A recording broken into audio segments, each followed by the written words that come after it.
Yeah. Thank you very much for the kind introduction and good afternoon, everybody. Thanks to be here to this session.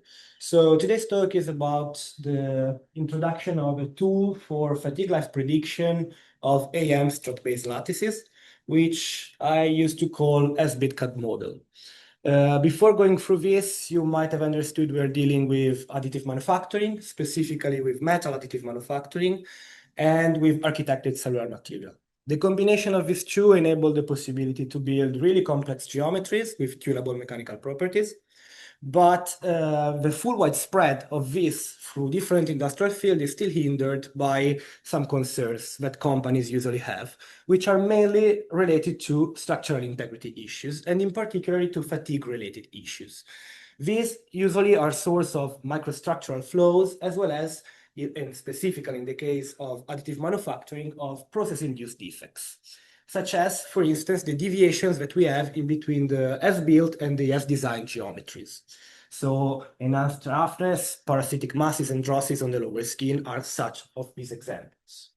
Given this, we decided to leverage on the idea that since fatigue is a localized damage phenomenon, we do not need to investigate experimentally huge lattice components to have an idea of how the fatigue behavior of these components is. So we decided to adopt a bottom-up approach, so not studying the unit cell or the dependency on the unit cell, but going to the subunit or elements of these cells. So the miniaturized struts, which are repeating patternized within each cell. Of course, this is only available for strut-based lattices and not, for instance, for TPMS.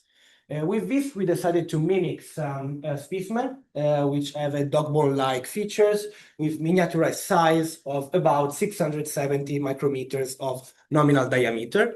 We printed according to 4 different building orientations, ranging from 90 to 0 degrees, where 90 is vertical with respect to the job plate and 0 degrees is horizontal with respect to the job plate. These are printed through laser powder bed fusion of Ti64 alloys, and they're in very as-built conditions. So any kind of surface treatment has been performed on them in order to alter the outermost surface. With this, in previous works, we decided to do some experimental thorough campaign to understand the role of the different building orientations, also according to the mean stress effect. And particularly to link this to the behavior of failure under different stress ratios.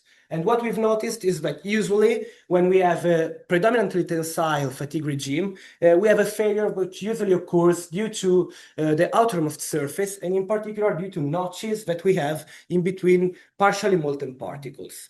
While the more we introduce a compressive load, the more the porosity takes a role. And this particularly holds true for 90 degrees and partially for 45 degrees, which are the ones that in our cases have the highest density of porosity within each specimen. Given this, usually the way that we adopt to try to insert this kind of defects within some simulation models is to start with X-ray computed tomography. I think every of you knows it. It's the golden standard for health quality monitoring and detection. It's a non-destructive technique. However, it's really costly, it's time intensive, and high expertise are required. So from this, the aim of this work and of this presentation, are we able to, at least in a preliminary design stage, not rely on the dependency on CT scans data and to develop some models, for example, CAD models, which embeds defects inside to do some fatigue life predictions? This is not something brandly new, since also other research groups try to do this with splines, beam elements, or Boolean elements. But what I've noticed in most of the works is that there is a sort of bottleneck on the reliance still on CT images to retrieve all this data. While in our approach, we decided to use really cheap input images, which are basically optical or stereo-optical images. And I will not go too much in detail of the framework, but mainly can be divided in 2 main stages. The first stage of profile extraction and the second stage of particle detection.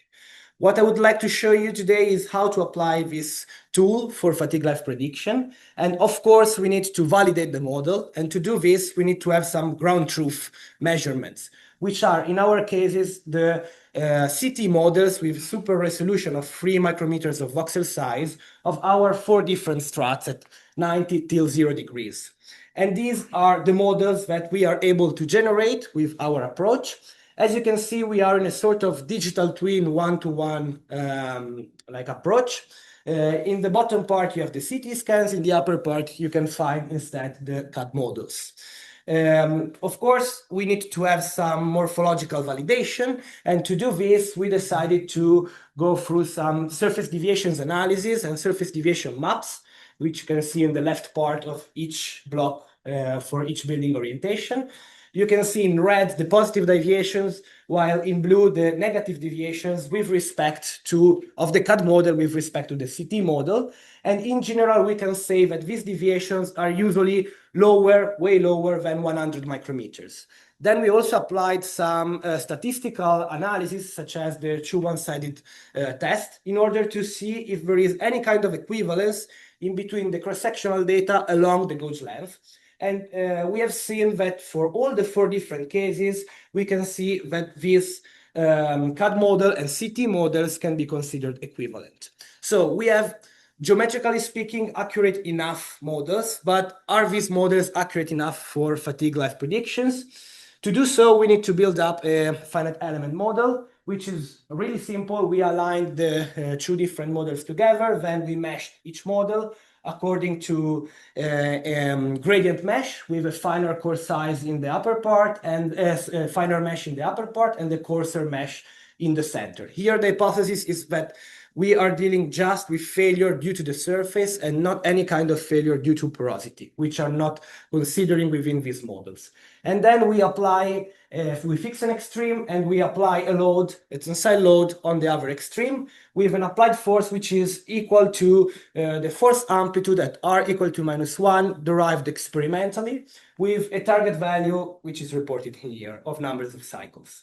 So given these models, I can show you the displacement fields, the von Mises stresses, but this is not what we actually want for fatigue. We think a better metric for the evaluation of fatigue is a local energetic approach, specifically the average strain energy density method. And briefly, despite has been already thoroughly described by Pietro in the previous session, this kind of approach basically aims at measuring the elastic energy which is accumulated within a control volume, which is usually a spherical volume, in a critical location. This critical location is defined in different ways. One of these is through von Mises stress maps, and it can be done either localized at the maximum point, either in a statistical approach. The statistical approach that we decided to do is based on the statistic of extremes, considering so a percentile, a specific percentile of failure, which has been set at 95, of strain energy density, which in this case has been set at 95%. The cool thing about this method is that is geometrically independent, but is material dependent. What does it mean? That we can basically create some master curves with way simpler specimens to be tested, which are plain bulk specimens of TI64 printed in laser powder bed fusion. And we can build some reference curves on which we can see if our predictions are accurate enough. We can do basically 2 things. We can validate the ACID model, as well as we can validate the CAD model with respect to the CT model. And this is what this data shows for 90 degrees, for 45, for 15 degrees, and for 0 degrees. However, despite this, basically, we can do something more. Just to summarize a little bit, we did statistical extremes. We defined the peak over threshold. And then we defined the ACID value at 95% along with the confidence interval. This can allow us to give us the predictions that I showed you before, but we can also retrieve the ACID distribution for this percentile value, as well as we can retrieve the material resistance from the master curves. This can give us the reliability that we have for each kind of test for CT models and CAD models, which are reported in these charts. Okay, given this model for the moment is giving us good predictions, but are we able to do one step more? So are we able to actually predict where the failure location is within our component? And is the CAD model accurate enough to do so? In order to do this, we basically decided to experimentally check where the failure location is along the gauge length, and also perform some SEM fracture analysis of the surfaces. And we plotted our ASET point maps according to the values which are scaled with respect to the peak over threshold value till the maximum ASET measured within the component. The red bars you can see in each graph are related to the 95% ASET value. So above these values, all the colors that are above these values are related to where a potential statistically possible location of failure occurs. And what we can see is that in 3 cases out of 4, which are namely the 45, 15, and 0 degrees, we have a really accurate prediction of the failure location, both for the CT model, which is our ground truth, and the CAD model. However, in the case of 90 degree specimens, we cannot predict properly the location of failure. And so we need to understand why so. If you remember from before, I mentioned that we are not introducing the porosity within this kind of models. However, I'm considering experiments at R equal to -1. So in a fully reversible fatigue regime, where we have also a part of compressive load, which might impact on the role of porosity within the components that can trigger the fatigue failure. So we checked the CT data that we have, and we could clearly see that there are some kind of big porosity near the failure location. And on top of this, we also checked the deepest SV valleys that we have within the components. And we can see that there are these valleys detected both for the CT models but for the CAD model.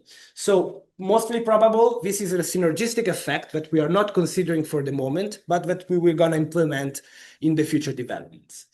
Given this, I just wanted to show you a glimpse of what we can do with this kind of models, which the idea is for a design approach. So basically, we would like to build imperfect lattices, and to do so, we need to do a step over the use of optical images. So we need to build statistical equivalent struts, and to do so, we are employing AI-generated models and generative AI specifically. So just to conclude, I think that this kind of model can be used, or can have potential at least, as a design tool, as well as a predictive tool. Of course, there are some upgrades that we need to do, particularly in the role of porosity within these components. And we need to enlarge a little bit more the data set for the developing of statistical equivalent AI-generated models. And I would like to thank all the co-authors of this work, which has been an effort in between 3 Italian universities, Sapienza, University of Trento, and University of Padua, and which is under the umbrella of the ERC Advanced Grant Project Butterfly of Professor Berto. Thank you very much.